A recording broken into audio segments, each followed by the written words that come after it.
माननीय अध्यक्ष महोदय, आपका बहुत बहुत आभार। इस चर्चा में आपने मुझको बोलने का अवसर दिया। मैं आभार व्यक्त करता हूं आदरणीय श्री अभय वर्मा जी का कि उन्होंने इस प्रस्ताव को इस सदन के सामने रखा और इस सदन में ये प्रस्ताव आना आवश्यक था।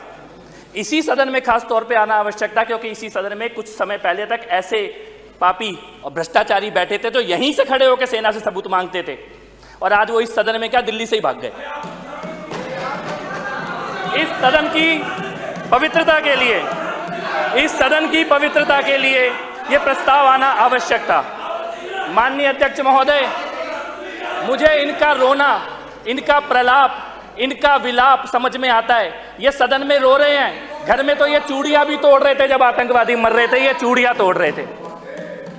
जब जब आतंकवादी मरता है कोई आपिया रोता है, जब जब जिहादी मरता है कोई आपिया रोता है। ये केजरीवाल गैंग है, यहां पे तुम्हारे बस आंसू नहीं आ रहे, तुम्हारा बस चले तो तुम कुर्ता फाड़ के रोगे क्योंकि आतंकवादी मरे हैं। मैं ये कहना चाहता हूं, धर्म पूछ के मारा था ना, नाम पूछ के, जिन्होंने नाम पूछ के मारा था आज उनका कोई नाम लेने वाला जिंदा नहीं बचा जिन्होंने नाम पूछ के मारा था। यह भारत की सेना का पराक्रम है। कुछ तथ्य मैं इस सदन में रखना चाहता हूं ऑपरेशन सिंदूर के बारे में। ऑपरेशन सिंदूर पहला भारत की सेना का ऐसा ऑपरेशन है जिसमें आतंकवादी घटना के बाद भारत की सेना ने इंटरनेशनल बॉर्डर क्रॉस करके आतंकवादियों को मारा है। यह पहला हुआ है, इससे पहले कभी नहीं हुआ आतंकवादी घटना के बाद। इससे पहले सर्जिकल स्ट्राइक हुई थी। जब सर्जिकल स्ट्राइक पहली हुई तो ये पहले सबूत दो, सबूत सबूत। अब की बार सेना कैमरा लेके गई थी, तुम्हारे लिए गई थी, सारे सबूत लेके गई कि भैया इतने मारे हैं और जनाजे सबने देखे। मुझे अच्छा लगा नेता विपक्ष ने बोला कि घर में घुस के मारा है। अब की बार तुम्हें मानना पड़ता, सबूत मानने लायक नहीं बचे, सबूत मानने लायक नहीं बचे। जनता ने उठा के बाहर फेंक दिया सबूत मानने वालों को, इसलिए तुम्हें माना। दूसरा बड़ा चीज, पहली बार दुनिया की अकेली सेनाएं एक एटॉमिक पावर के एयरबेस को उड़ाने वाली एकमात्र सेना भारत की सेना। इसके अलावा आज तक दुनिया में किसी सेना ने यह काम नहीं किया। लेकिन आपने मान लिया घर में घुस के मारे, आपने मान लिया आतंकवादी मरे हैं, आपने मान लिया जनाजे निकले हैं। सेना तो यही थी ना हमेशा से, यही सेना थी, यही रॉ थी, यही खुफिया एजेंसी थी, यही एयरफोर्स थी, यही नेवी थी, यही आर्मी थी। 26/11 के बाद क्यों नहीं हुआ? डोजियर जाते थे, अभी ब्रह्मोस जाती है। क्यों नहीं हुआ? मैं पूछता हूं क्यों नहीं हुआ? आपको सवाल जवाब समझ में आएगा क्यों नहीं हुआ। क्योंकि गद्दी पे मोदी नहीं बैठा था, तब इसलिए नहीं होता था। अब क्या हुआ? अब क्या हुआ? एक भी आतंकवादी हमला होता है तो पाकिस्तान को यह पता होता है। और इस बार तो वो आतंकवादी मारे गए जिन्होंने यूएसए और इजराइल के अटैक में हिस्सा लिया, वो भी मारे गए। इसीलिए मैं ये कहना चाहता हूं कि आपको राष्ट्रीय नेतृत्व की जो भूमिका होती है, आज आप पूछ रहे हैं कि सीज फायर क्यों हो गया, पीओके आ जाता। अरे ये तुम पूछ ही इसलिए रहे हो पीओके आने के बारे में। 2014 से पहले कोई नहीं बोलता था, मोदी के आने के बाद लगता है कि यह भी संभव है कि पीओके आ जाएगा। ये सवाल ही नहीं पैदा होता था। सेना पर आज वो गिलगिस्तान, बल्चिस्तान, सारी अखंड भारत की जो बातें की जा रही है, की इसीलिए जा रही है गद्दी पे मोदी बैठा है। ये सवाल ही उठने बंद हो गए थे इस देश के अंदर। मान लिया गया था कि आतंकवादी मारेंगे और हम डोजियर भेजेंगे राष्ट्रीय। और ये जो दूसरा सवाल उठा रहे हो ना, दूसरे देश के राष्ट्रपति ने क्या बोला, इसने क्या बोला, 10-15 दिन रुक जाओ, इसका जवाब भी मिल जाएगा। फिर मुंह छुपा के घूमोगे, फिर मुंह छुपा के घूमोगे। इस राष्ट्रीय अंतर्राष्ट्रीय मुद्दों पे थोड़ा सा अपने नेता के चक्कर में मत पड़ो। वो दिल्ली छोड़ के भाग गया। गंभीरता से बात करो, गंभीरता से। मैं आपको ये कहना चाहता हूं और मैं फिर से इसके बाद ये कहना चाहता हूं,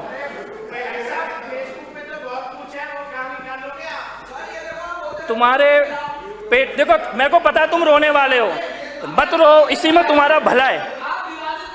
मैं इस सदन में चेयर से बात करिए प्लीज, शांत रहिए, आप शांत रहिए जी। अध्यक्ष महोदय, मेरे को मालूम है, मैंने अपनी बात की शुरुआत में ही कहा था कि अब रोए कि तब रोए। इस सदन के अंदर सेना के पराक्रम की चर्चा हो, राष्ट्रीय नेतृत्व के, प्रधानमंत्री मोदी के निर्णय लेने की चर्चा हो। इनको फोन आ रहे हैं ऊपर से पंजाब से कि रो, कुर्ता फाड़ो, चिल्लाओ, रो कुर्ता। इनको सबको फोन आ रहे हैं, पंजाब से फोन आ रहे हैं, वो बैठे हैं इनके कि भाई रो क्यों नहीं रहे, सदन में चर्चा हो कैसे रही है, सेना के नारे कैसे लग रहे हैं। लेकिन तुम्हें पता है कि बाहर निकल के दिल्ली की जनता छोड़ेगी नहीं, सो तुम्हें नारे लगाने पड़ रहे हैं। ये मजबूरी में नारे लगा रहे हो तुम, ये नारे तुम्हारी नियति नहीं है। मैं फिर से अध्यक्ष महोदय, आप अपनी बात जारी रखिए, थोड़ा अध्यक्ष जल्दी महोदय, करिए। मैं ये कहना चाहता हूं पुनः इस प्रस्ताव आप के बैठिए। समर्थन में अजय जी, मैं अनिल जी, फिर से प्लीज। अपनी बात को अध्यक्ष कोई महोदय, नहीं, चलिए आप बोलिए। अध्यक्ष महोदय, अपनी बात को समाप्त करने से पहले मैं ये कहना चाहता हूं, मैं अपनी बात को समाप्त करते हुए केवल इतना ही कहना चाहता हूं, मैं केवल इतना ही कहना चाहता हूं अपनी बात को समाप्त करते हुए कि ये सदन इस प्रस्ताव का समर्थन करता है, सेना के शौर्य को और पराक्रम को और यश को नमन करता है, प्रधानमंत्री जी के और राष्ट्रीय नेतृत्व के निर्णय लेने की और दूरदृष्टि की संकल्प का अभिनंदन करता है। एक बार भारत की सारी विपक्षी पार्टियों ने मिलकर के एक गठबंधन बनाया, उसका नाम रखा इंडिया। नाम तो इंडिया रखा, परंतु यदि आंख बंद करके उन्हें सुने तो ऐसा पता ही नहीं चलता कि वो स्पोक्स पर्सन इंडिया के हैं कि पाकिस्तान के हैं। उनका माउथपीस भारत के लिए बात कर रहा है क्या अमेरिका की बात कर रहे हैं? ऐसे जितने लोग हैं, जब संसद में चर्चा हुई तो जोर जोर से चिल्लाए, ऑपरेशन सिंदूर पे बहुत सारे प्रश्न उठाए। उनके लिए काका हाथरसी ने एक कविता लिखी है, नाम और रूप का भेद। तो उन्होंने लिखा कि नाम मिला कुछ और तो शक्ल अकल कुछ और, नाम मिला कुछ और तो शक्ल अकल कुछ और, शक्ल अकल कुछ और, बेच रहे कोयला लाला हीरा लाल, सूखे गंगा राम सूखे मक्खन लाल। अरे सूखे मक्खन लाल झीकती माँ और दीदी, समझ रहे ना, माँ और दीदी, कि निकले बेटा आसा राम, कितने निराशावादी, जिनको अपनी देश के सेना के वक्तव्य पे विश्वास नहीं, जिनको अपने प्रधानमंत्री पे विश्वास नहीं, वो विश्वास करते हैं दूसरे देशों के आकाओं पे।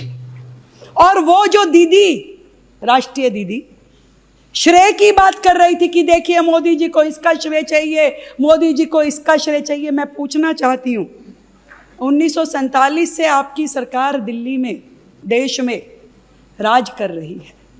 आपने खूब श्रेय लिया देश को आजाद कराने का, तो देश के विभाजन की जिम्मेदारी क्यों नहीं ली आपने?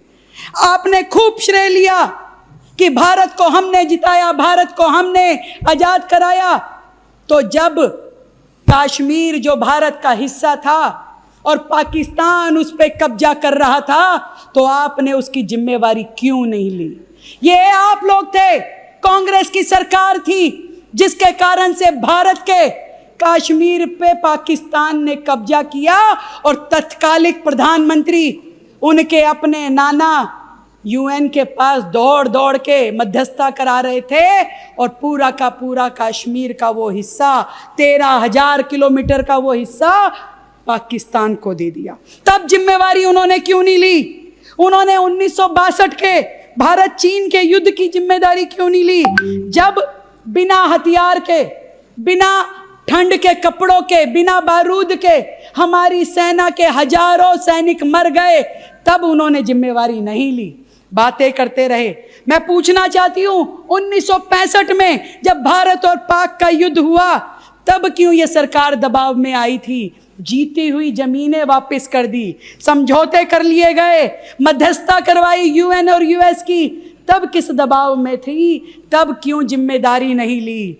और साथ में बात करना चाहती हूँ 1971 के युद्ध की, जब भारत और पाकिस्तान का युद्ध था। सेनाओं ने तब भी शौर्य दिखाया, सेनाएं आज भी शौर्य दिखा रही हैं, पर तब जो सिंहासन पे बैठे हुए लोग होते थे, उनमें निर्णय क्षमता नहीं होती थी। 93,000 बंदी पाकिस्तान के सैनिकों को बना लिया गया और बिना शर्त के छोड़ दिया गया।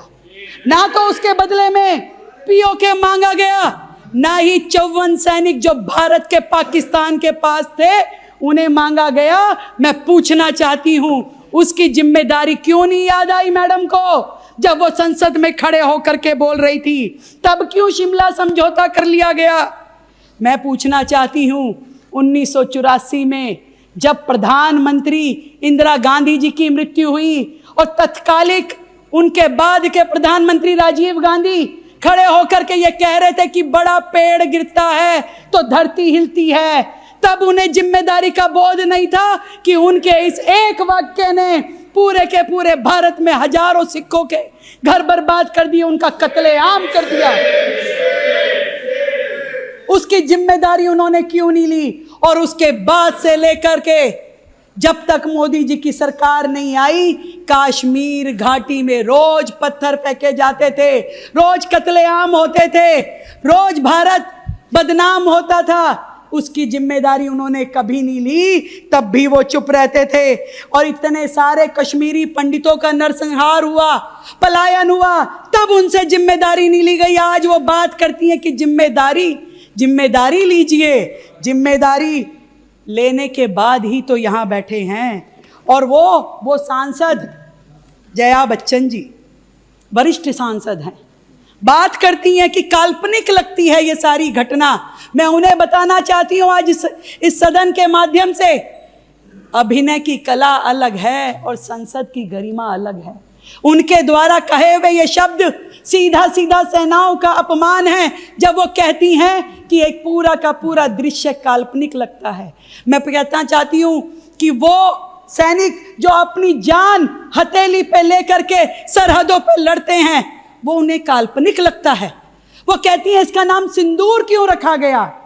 मैं उनको उनकी ही फिल्मी भाषा में बताना चाहती हूँ कि एक चुटकी सिंदूर की औकात आप क्या जाने जया मैडम, आपको नहीं मालूम कि इसकी वैल्यू क्या है, इसका आधार क्या है, इसका सम्मान क्या है। आप तो फिल्मी हस्ती हैं, फिल्मों के अंदर की दुनिया जानती हैं, उसके बाहर आपको कुछ नहीं पता, क्योंकि तुम्हारी राजनीति तो केवल आरोपों से चलती है और मोदी जी की साख जनता के भरोसे पे पलती है।